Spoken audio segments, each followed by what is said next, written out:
지금으로부터 18년 전인 2004년 나의 군생활은 논산훈련소에서 훈련병으로 시작해 2년을 인사과 행정병으로 근무했다.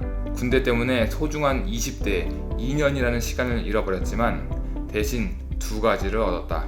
하나는 초코파이를 받으러 갔다가 믿게 된 종교였고, 또 하나는 재테크에 눈을 뜨게 해준 후임이었다.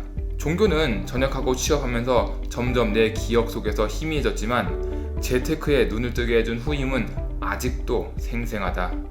그 후임은 내가 병장이던 시절 26살이라는 다소 늦은 나이에 군대에 입대하여 우리 부대에 2등병으로 들어왔다. 종종 둘이서 이야기할 시간이 있었는데 후임은 특별한 의도 없이 나에게 자신의 부모님은 부동산 투자자이며 자기는 군 입대 전에 상가 투자로 6천만 원을 모았다고 자랑했다.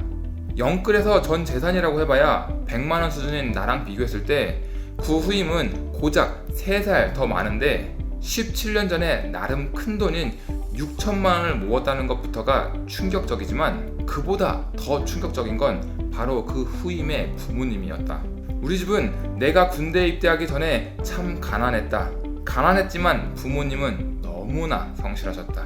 저렇게 열심히 일하는데 왜 가난했는지 지금이야 조금 이해할 수 있지만 그 당시에는 참 이해하기 어려웠다. 아침부터 밤까지 평일이며 주말이며 열심히 일하셨는데 생활은 나아지지 않았다. 난 어렸을 때부터 부모님의 성실함을 꾸준히 봐왔기 때문에 돈을 벌기 위해서는 일단 성실해야 된다고 생각했다. 하지만 내가 만난 후임의 부모님은 달랐다. 후임의 부모님은 평소에 여행 다니듯이 땅이나 상가를 보다가 적당한 매물을 투자해놓고 몇 달이나 혹은 몇 년이 지난 후에 다시 팔면서 천 단위, 억 단위 차익을 남긴다는 말을 들었다. 자기도 부모님 따라 6천만 원을 모았다가 군 입대 문제로 부동산은 모두 정리하고 매도한 돈으로 몇몇 주식에 투자했다고 말했다. 아니, 우리 부모님은 누가 봐도 열심히 일하는데 여유 없이 항상 일만 해야 되고 왜 저 후임의 부모님은 뭐 힘든 일도 안 하고 고생도 별로 안 하는 것 같은데 한두 건의 부동산 거래를 잘해서 우리 부모님이 1년에 버는 돈의 몇 배를 버는 것일까? 이런 사람들이 소문으로만 듣던 부동산 투기꾼이구나 라고 생각했었는데 곰곰이 생각을 해보니 나라고 부동산 투기꾼이 되지 말란 법은 없었다. 그렇게 태어나서 처음으로 돈을 크게 벌 수 있는 방법을 군대 후임을 통해서 간접적으로 배울 수 있었다. 아직 부동산의 부자도 모르지만 부동산이든 주식이든 뭐든 공부만 하면 후임의 부모님처럼 돈을 잘 벌 수 있을 거라고 생각했다. 가난한 삶, 평범한 삶을 벗어던지고 멋지게 성공하고 싶어졌다. 그렇게 17년이 지나고 나도 그 후임의 부모님과 비슷한 방식으로 돈 때문에 스트레스 받을 일 없는 경제적 자유를 얻었다. 17년 동안 내가 했던 일 중에 과연 어떤 것이 내 인생을 바꾸는데 결정적인 역할을 했을까? 군대에서 만났던 후임, 그 후임의 부모님, 독서, 재테크, 부동산이나 주식 투자, 아마 여러 가지가 복합적으로 영향을 줘서 좋은 결실을 맺었다고 생각하지만 지금 다시 생각해보면 그 중에서도 가장 중요한 것은 바로 2006년 2월 27일에 만들었던 이 작은 카드라고 생각한다. 그 후임의 말을 듣고 나도 부동산 투자자가 되어 부자가 될 수 있을 거라고 생각했지만 일단 어디서부터 어떻게 시작해야 될지 막막했다.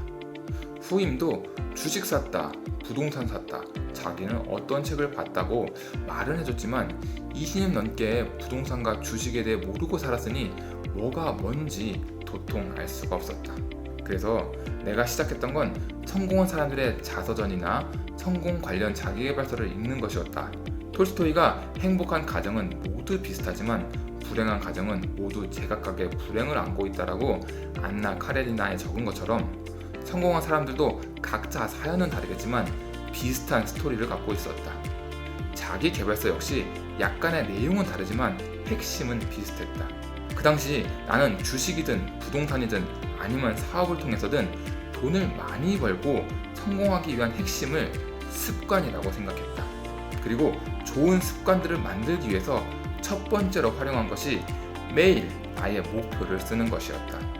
하루를 어떻게 보냈는지, 무슨 생각을 하면서 보냈는지, 앞으로 뭘 해야 되는지 등 꾸준히 기록했다.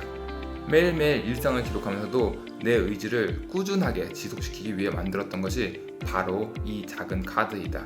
17년 전 23살에 작성했던 카드에는 이렇게 적혀있다.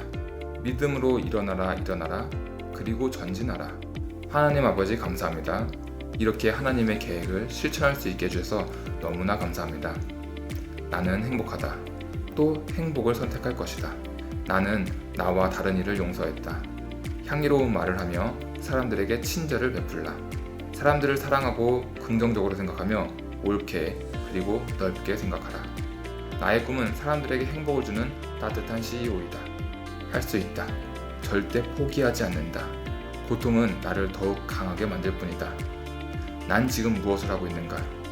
나의 꿈, 나의 목표, 나의 미래, 가만히 있을 것인가? 전진하라. 땡땡땡. 난 할 수 있다. 저렇게 적은 카드 모양의 부적을 지갑, 베개, 책상, 화장실, 가방 등 눈에 잘 띄는 공간에 붙여놓고 그것도 부족해 책갈피로 활용하면서 하루에 아침 저녁으로 수십 번씩 읽었다. 이 카드가 나에게 직접적으로 돈을 벌어준 건 아니지만 경제적 자유를 위한 밑거름이 된 좋은 습관을 만들고 유지하는 데 결정적인 역할을 했다. 종이에 목표를 쓰고 매일 읽고 간절히 원하면 실제로 이루어진다는 말이 있다. 실제로 많은 자수성가 부자들도 목표를 설정하고 항상 적어놓는다. 잘 나가는 기업들은 대부분 매뉴얼이 있다. 자기 개발서도 목표를 설정하고 행동으로 옮기기 위해 자신의 목표를 꾸준히 적으라고 한다. 진정으로 부자가 되고 싶고 경제적 자유를 원한다면 내가 통제할 수 있는 일부터 해야 된다. 그 시작이 바로 내 목표를 적고, 읽고, 행동하는 습관이다.